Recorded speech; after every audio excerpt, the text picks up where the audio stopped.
De volta no nosso terceiro e último bloco, esse programa, essa pauta, esses convidados, tinha que ter o quê? Uns 5 blocos de programa? E ainda assim a gente não ia conseguir terminar de falar tudo que tinha para falar hoje. Mas a gente precisa entrar na pauta alienação parental. Tudo que já foi falado aqui até agora, doutora, o que isso tem a ver com a lei de alienação parental e por que ela se torna perigosa, com base em tudo que a gente já falou até agora?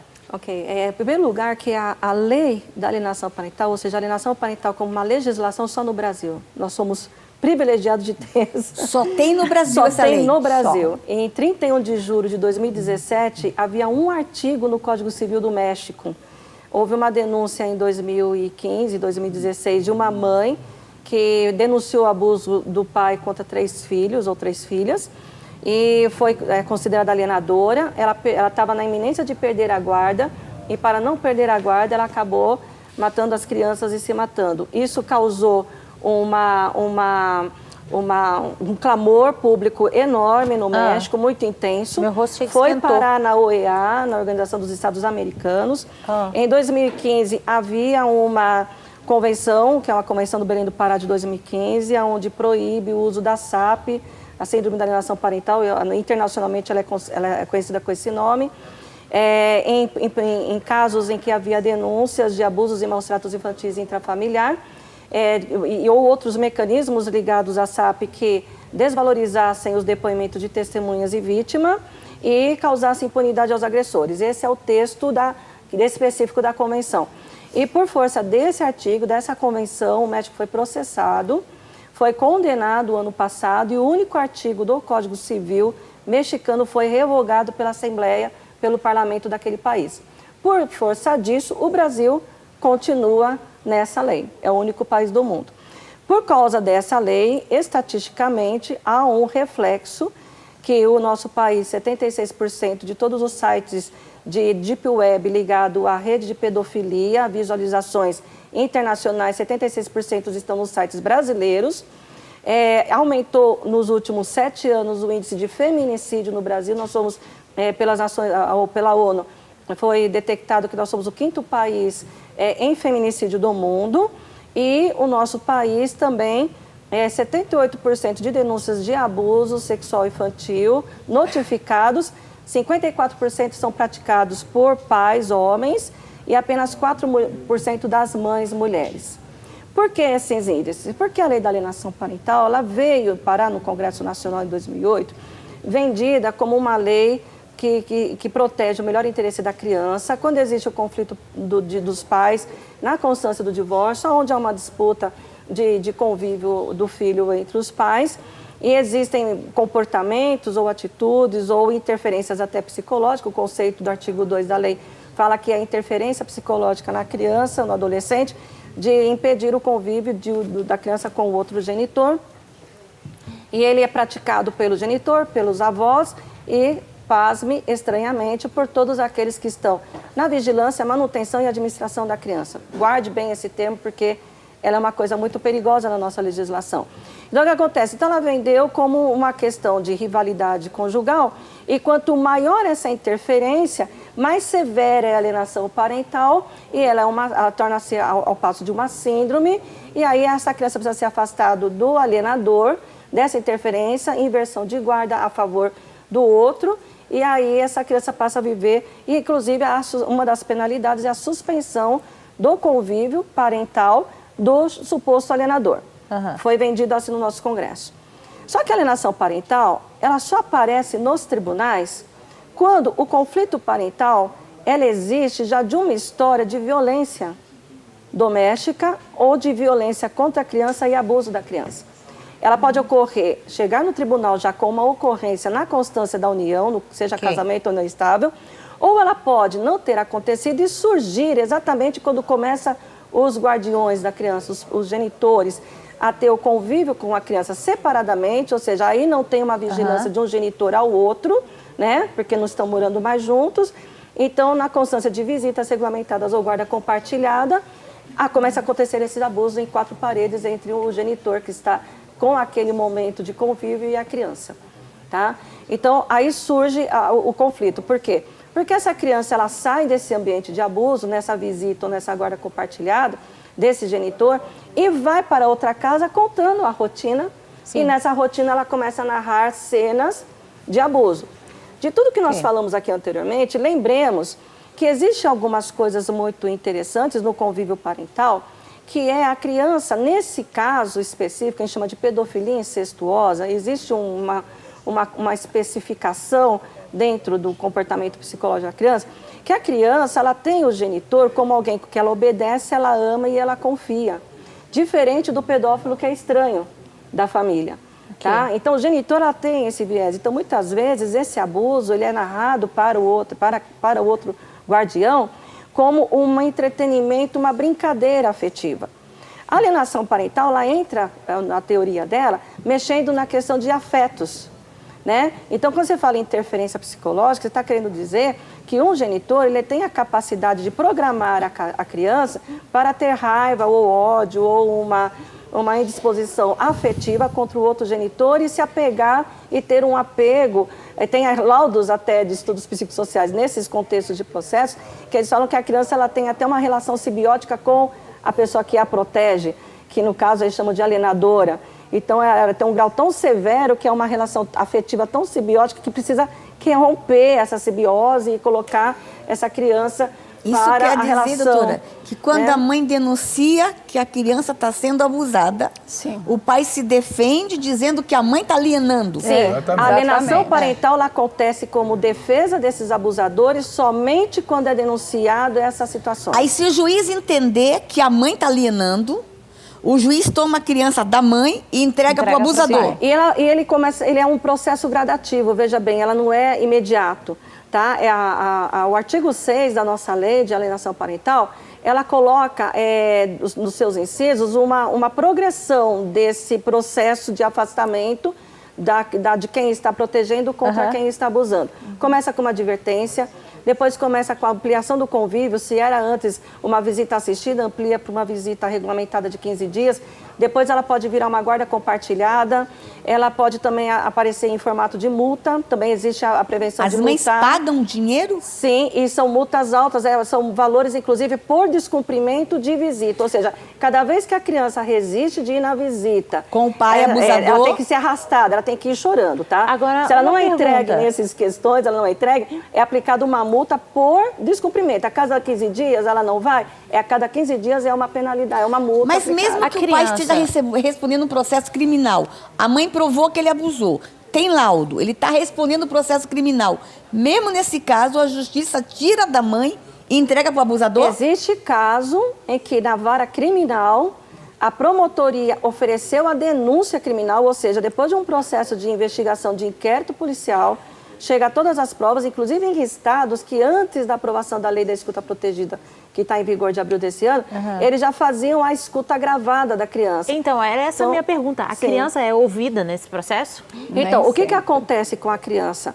Ela é ouvida porque o artigo 4 da lei, por exemplo, tão logo a pessoa entrou com a petição do processo querendo o impedimento da visita, e o outro alegou que esse impedimento, essa denúncia que é feito é alienação parental, o próximo passo, o juiz ele abre duas coisas paralelas. Ele manda fazer visita assistida dessa criança com o denunciado que está afastado da visita. Então, ele tem uma visita assistida dentro de um prédio, de um órgão ligado ao judiciário, um órgão público, tá? No Brasil, no São Paulo, chamamos de CEVAT, Centro de Visitação Assistida, ligado ao Tribunal de Justiça de São Paulo.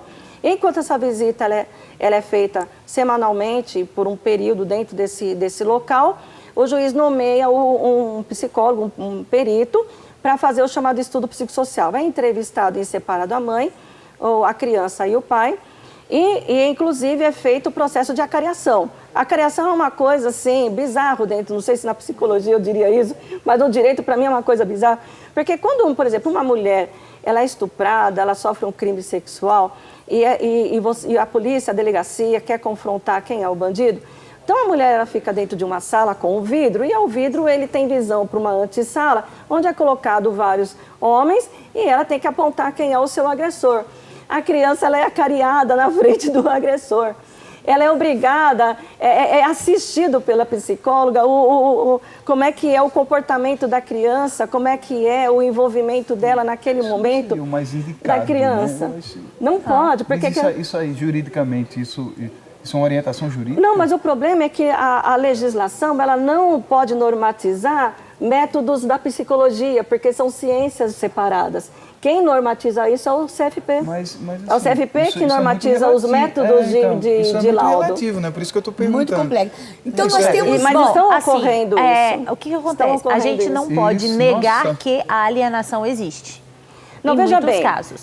Mas qual é o perigo da lei? Porque, por exemplo, por que eu estou fazendo essa pergunta? Eu acompanhei com uma certa distância, mas vi um caso de alienação parental, de briga de cachorro grande, pai e mãe. Né, a rivalidade conjugal. A rivalidade conjugal, de uma família dos dois lados de poder aquisitivo muito alto. E a criança claramente reproduzindo um discurso que ela foi absorvendo na rotina familiar ali com o alienador.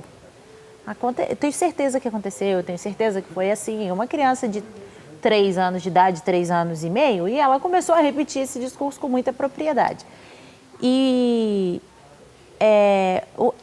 foi comprovadamente um caso de alienação parental, foram feitas todas as denúncias, todos os exames, enfim. Por que estou dizendo isso? Que a alienação existe, mas por outro lado, ela é muito perigosa, essa lei. Deixa eu dizer uma coisa. Existe uma situação do conceito comportamental e existe uma teoria. São coisas separadas. O que foi feito, qual foi o engajamento feito por detrás da teoria da alienação parental? A alienação parental como conflito, briguinha de casal e essa rivalidade que existe, eu nem chamaria de alienação parental, porque a alienação, primeiro no campo jurídico, quando você tem a chamada alienação fiduciária no âmbito comercial, você está alienando um carro que não pensa, que não tem sentimento, que não tem nada. Sim. Então, a pessoa não pagou a dívida do carro, você coloca ela num processo de devolução do seu proprietário para revender, enfim. Tá? Então, nós não estamos tratando de um objeto, estamos tratando de uma criança que tem sentimento e ela tem uma vontade. E ela tem também um raciocínio, embora dentro de ela não tem um raciocínio precário, ela tem um raciocínio de acordo com o desenvolvimento de crescimento dela. Mas ela tem noções de algumas coisas. Tá? Tem algumas coisas dentro do fato concreto que ela está presenciando e ela sabe te contar, com muito detalhes. É tanto que fala-se que criança não mente. Eu não mentia. Eu não mentia. E se alguém falasse uma mentira para mim, eu era capaz de reproduzir a mentira da pessoa.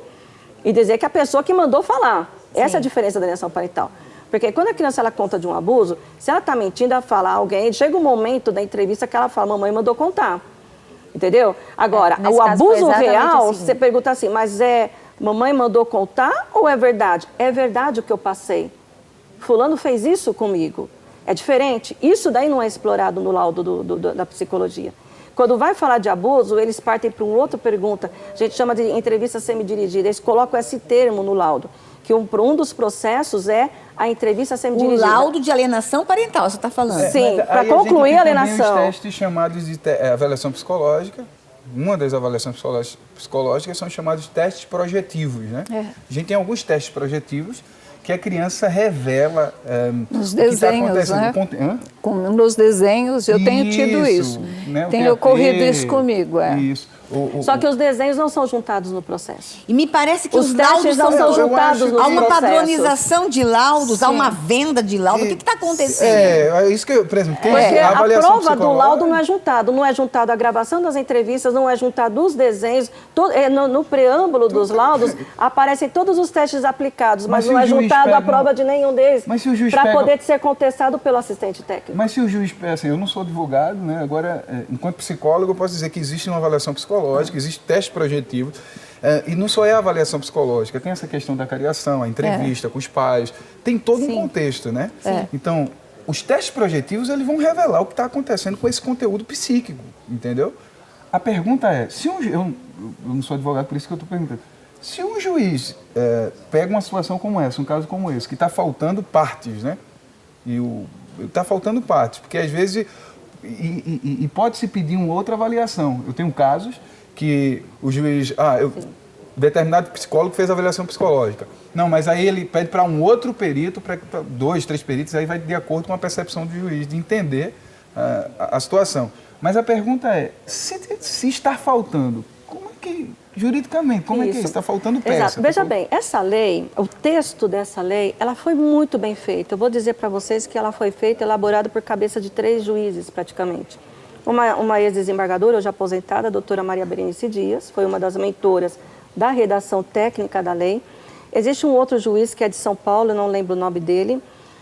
E quem entrou com o projeto de lei, que na época era deputado federal, inclusive pelo partido, um partido taxado como PSC, Partido Social Cristão, porque esse projeto entrou por um Partido Social Cristão em defesa da família, tão bonito, né? Vamos defender a família cristã, né?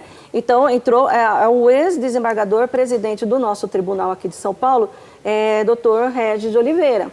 Então, tecnicamente, ela é uma lei perfeita. Agora, onde estão os gatilhos da lei? Primeiro, o artigo 2, quando ela coloca que a alienação parental pode ser praticada pelo genitor, avós ou quem está na manutenção de vigilância e manutenção da criança... Inclusive babás. Nós estamos com um caso de babás. Sim. Foram afastadas da criança porque disseram que a babá era alienadora. Sim, exato. O que acontece? Você minou todas as testemunhas do crime. Tá? Então, quando você tem um professor denunciando o abuso, que a criança chegou dizendo que o pai ou a mãe abusa dentro de casa, você minou a testemunha porque ela é alienadora, de acordo com o artigo 2. E assim, todo mundo... Até você, se você tiver, você pode ser alienadora. Exatamente. Outro termo, estudo psicossocial. Essa palavra, ela tem um peso dentro do ramo jurídico diferente da perícia técnica do Código de Processo Civil. A perícia técnica, ela quer apurar a veracidade dentro do conhecimento técnico específico se ocorreu um fato ou não denunciado. Tá? Que você o perito. Que permite um contraditório maior, que você pode nomear um perito do mesmo ramo da sua confiança. Esse perito, inclusive, ele é obrigado a acompanhar a perícia junto. Então, vamos ver o engenheiro. O engenheiro tem que ver um vazamento dentro de um prédio. O juiz tem que autorizar que o meu perito e da parte contrária acompanhem essa perícia junto. No estudo psicossocial, não. Ele não é uma perícia, ele é um estudo social. Isso é proposital. Quem fez, o lobby pedófilo fez de propósito, tá? O termo disso, tá? Ele usa o termo estudo social porque ele é um estudo social que não permite contraditório. Tanto que existe, vocês podem pesquisar, sim, a resolução 001/2008 do Conselho Federal de Psicologia, que num dos seus termos, ele não permite que os nossos psicólogos, assistentes técnicos, de uma parte ou de outro, eu falo nossos porque eu sou advogada, então eu tenho que indicar um perito, um assistente técnico pelo meu cliente, não permite que eles acompanhem essas entrevistas semidirigidas. E esses desenhos. Então, o que você acaba... Qual é o... Absurdo. Então, já é um cerceamento de defesa. Então, qual é o caminho que nós, advogados, tínhamos que pensar? Se existe uma agenda de entrevistas que eu tenho que fazer com o pai, mãe e criança, eu tenho o direito de, no mesmo pé de igualdade, produzir a minha contraprova. Então, eu tenho que pedir para o juiz as entrevistas nos mesmos graus de agendamento. E até, às vezes, permitir com que nós gravemos essas entrevistas, porque os nossos assistentes não podem acompanhar, porque não é uma perícia técnica, é um estudo psicossocial. Então, tem vários gatilhos na lei que ela cerceou direitos de defesa. Outra coisa só importante. E é um pequeno relance, As entrevistas das partes, inclusive, pasme, a criança ela é parte processual. Ela é o objeto do interesse jurídico do momento. Tudo que é falado no laudo é revertido contra ele. Viola um artigo que tem no Código de Processo Civil chamado 379, que fala assim, que a parte processual ela é obrigada a fornecer todas as declarações ao juiz, exceto aquelas que reverterem provas contra si. Inclusive, esse artigo ele veio por força da Convenção de São José da Costa Rica, que ela é muito antiga, que deu origem ao nosso CPC de 1972, que proíbe a produção de prova contra si mesmo. Entendeu? Então, todas as entrevistas feitas no laudo acabam revertendo contra você. Inclusive, a própria fala da criança, pasme, reverte contra ela. Doutora, na prática, quantas mães no Brasil a senhora acha que já teve a guarda revertida por causa dessa lei? Olha, Eu tenho conhecimento, inclusive, né, convivo bem de perto com um grupo de coletivo de mães, né, eu não estou autorizada a falar o nome do coletivo, a pessoa que lidera não me autoriza, pegou de surpresa agora a pergunta, mas ela fez um levantamento de 90 casos que ela tem de todo o país, e desses 90 casos, 90% já estavam com inversão de guarda, 50% dos casos estavam com inversão de com o processo ainda em andamento e os outros 50% estavam com decretação de inversão de guarda. Nossa. Dessas inversões de guardas existiam, todas elas massivamente eram mães, né? Porque existe uma falácia equivocada a gente chama de gardenistas, porque a alienação parental ela foi criada por um americano chamado Richard Gardner, depois a gente pode, se der tempo, o programa contar. É verdade que ele defendia a pedofilia, esse homem? Sim, o Richard Gardner tem uma história, inclusive ele foi o assistente técnico, o perito assistente técnico do processo do Michael Jackson, que ele foi acusado de pedofilia no parque dele, no Neverland. Tem uma história da alienação parental nisso, né? Que depois a gente pode até, se o programa permitir, contar rapidamente a história do Richard Gardner. Mas essas mães que tiveram, os gardenistas, eles falam o seguinte, que a inversão da guarda, por que a mãe predominantemente é chamada de alienadora?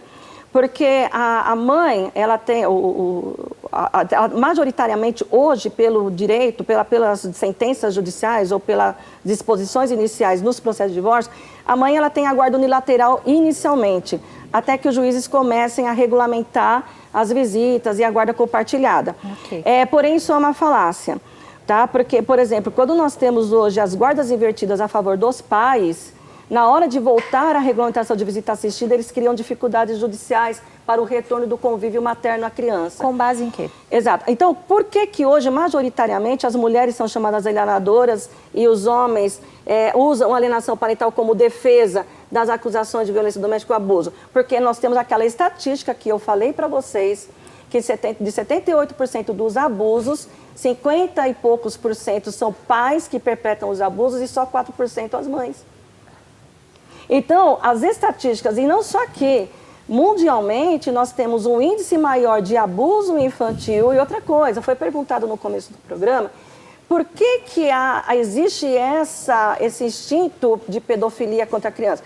Muito mais do que orientação sexual, do que uma vontade sexual, ela não é um problema só sexual, ele é um problema de dominação e poder. Porque a partir do momento que você não consegue ter o sexo consentido com o adulto porque ele cria resistência, existem 3 figuras que não oferecem resistência sexual: a criança, o animal e o cadáver. Então, é muito fácil você ter sexo com essas 3 pessoas porque elas não você consegue dominar. Então, ela é muito mais do que um problema sexual, ele é um problema de dominância e poder. E eu roubo essas palavras, eu quero deixar consignado aqui, que inclusive essa impressão veio da doutora Ana Maria Iancarelli, minha homenagem a ela, meu beijo a ela, que se ela puder um dia trazer ao programa, ela é muito boa nesse assunto. Mas o que está acontecendo é isso. Então, por que as mulheres são acusadas de alienadoras? Por causa dos índices de abuso majoritariamente masculino. Doutora, tem alguma criança no Brasil que já morreu vítima da lei de alienação? Que a guarda foi invertida e essa criança morreu? Existe, inclusive. Eu posso falar o nome até da vítima porque tornou-se público, foi para a mídia esse caso. Inclusive, em setembro agora vai ser o julgamento final na instância criminal. Tá? Nós temos um caso, a gente chama que ela foi a primeira vítima da alienação parental, Joana Marcenal, no Rio de Janeiro. Uma criança, parece que é de 5 anos de idade, e havia... Joana Marcenal? Marcenal. Né? Inclusive, né, a família está levantando um movimento, porque o pai até hoje está impune, passado 10 anos. O caso aconteceu em 2008, antes da lei acontecer, aliás, 2010, antes da lei acontecer, antes da lei surgir, foi a primeira vítima de alienação parental. O que acontecia? Essa criança ela tinha um problema de doença, onde ela tinha crises de convulsão. E no estudo psicossocial, a mãe ela é médica. Né? Então, o problema é que a mãe é médica e o pai, inclusive, é um funcionário do Tribunal de Justiça do Rio de Janeiro. Parece que é um escrevente, alguma coisa assim. E a mãe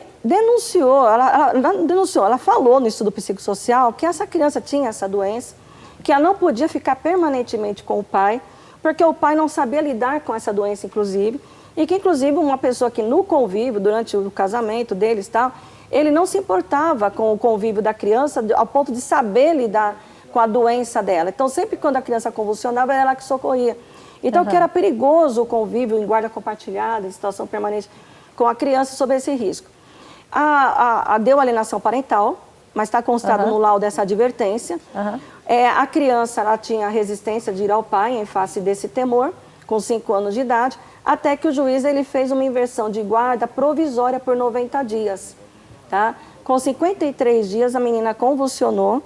No laudo do ML tem vestígios de enforcamentos, de estranguras, existem hematomas na mão, inclusive eu cheguei até a passar fotos, né, denunciando essa situação que houve, não foi na época, foi recente agora, para mostrar que a alienação parental já vem de muito tempo dessa situação. Então, são hematomas roxos de mão, de pé, que foram tirados fotos quando ela foi internada. Ela foi socorrida no hospital pelo pai e quando ligaram para a mãe, que estava no interior de São Paulo, a criança já estava em UTI. Nossa. A advogada dela entrou com pedido de reversão de guarda. A juíza deu em 24 horas a reversão de guarda, mas a criança já estava em UTI. Deu afastamento do pai com relação à visita em hospital. 15 dias depois, a criança veio a óbito. Então, a mãe conseguiu ter a filha de volta já praticamente morta. E, a princípio, ele foi criminalizado por homicídio.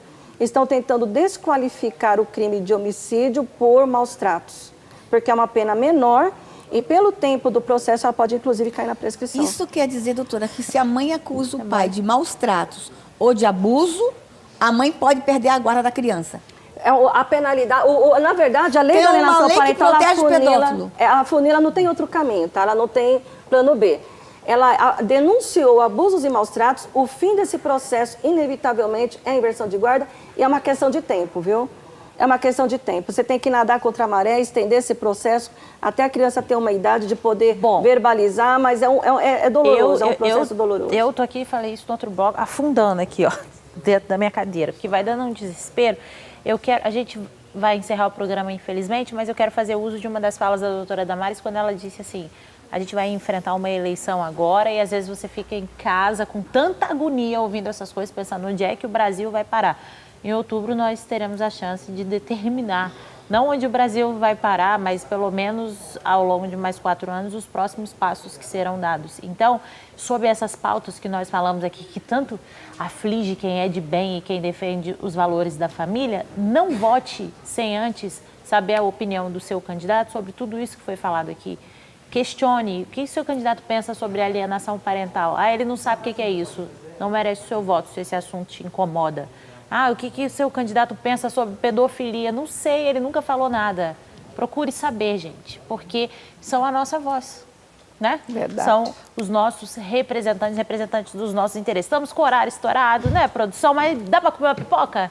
Vou me despedir dos meus queridos convidados de hoje. Vou dar pipoquinha eu vou falar uma coisa para vocês. Vocês já podem ter comido pipoca boa na vida, mas igual essa daqui da Pan está para nascer, tá bom? Agradeço a presença dos meus convidados, agradeço a sua audiência. Semana que vem a gente está de volta com mais um programa. Deus te abençoe. Lâmpada para os meus pés, só Ele é a saída. Toda vez que eu me encontro na escuridão, é Ele que me ajuda.